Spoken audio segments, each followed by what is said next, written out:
Catch me if you can, এই সিনেমাটা আপনারা দেখেছেন কি? এই সিনেমাটার ট্যাগলাইন কিন্তু এই M for M, motive for murder, এই সিনেমাটার হওয়া উচিত, যেটি একটি তেলেগু সিনেমা, অ্যামাজন প্রাইমে রিলিজ করেছে হিন্দি ডাবল। এটি একটি থ্রিলার মুভি। এতে না শুরুতেই একজন সিরিয়াল কিলারকে দেখানো হচ্ছে এবং সেই সিরিয়াল কিলারকে কীভাবে ধাপে ধাপে ধরা হচ্ছে সেটি দেখানো হচ্ছে। কিন্তু এই সিরিয়াল কিলার যেভাবে খুনগুলো করছে সেটা নিঃসন্দেহে কিন্তু বেশ ভয়াবহ, সেই জন্য এটি এ রেটেড সিনেমা।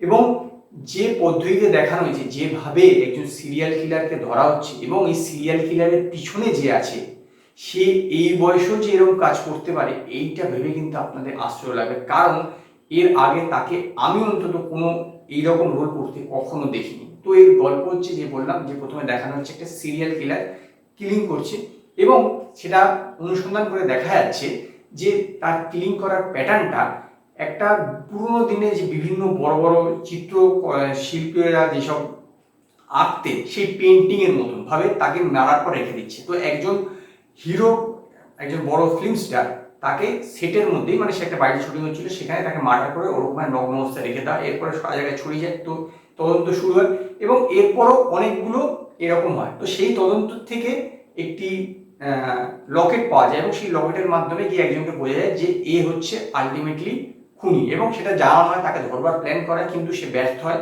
তাকে ধরতে পারা যায় না।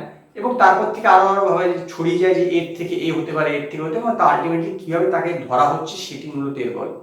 তো এইটা না বেশ কিন্তু আপনাকে ইন্টারেস্ট দেবে, তার কারণ হচ্ছে প্রথম থেকেই যে কিলার সে বেশ চ্যালেঞ্জ দিচ্ছে যে আমাকে যদি ধরতে পারো। এবং অনেক অনেক জায়গাতে এরকম অনেক জায়গায় হিন্ট হবে, আপনাদেরও মনে হবে এ বোধহয় হতে পারে, এবং তার কাছে যখন পৌঁছাচ্ছে দেখা যাচ্ছে না এ না, একেও মার্ডার করে দেওয়া হচ্ছে, মানে যাকে ভাবা হচ্ছে যে এ খুনি তাকেও দেখা যাচ্ছে কেউ মার্ডার করে দিচ্ছে। তো এইভাবে যে ধীরে ধীরে যে আলটিমেটলি যাকে ধরা হবে সেটা একটি ছোট্ট বিষয়, কিন্তু এটা আমাদের পুরো মাথায় আউট অফ রাখা হবে যে এই লোকটা হতে পারে।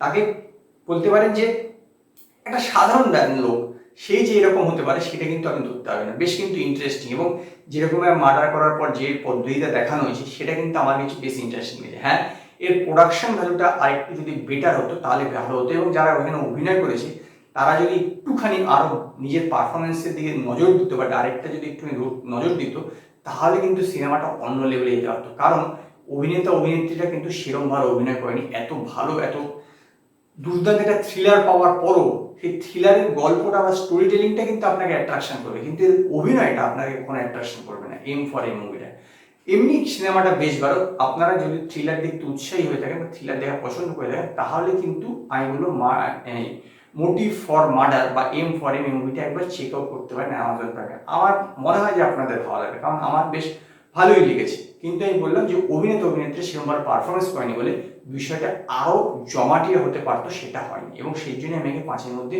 2.5 স্টার দেবো। যদি আপনারা মোটিভ ফর মার্ডার এই মুভিটা দেখে থাকেন তো আপনারা কমেন্টে জানাবেন আপনাদের এই সিনেমাটা কেরম লেগেছে। যদি আপনাদের এই ভিডিওটি পছন্দ হয়, ভিডিওটিকে লাইক করবেন, কমেন্ট করবেন, শেয়ার করবেন, আর নতুন নতুন আপডেটের জন্য আমার চ্যানেলটি সাবস্ক্রাইব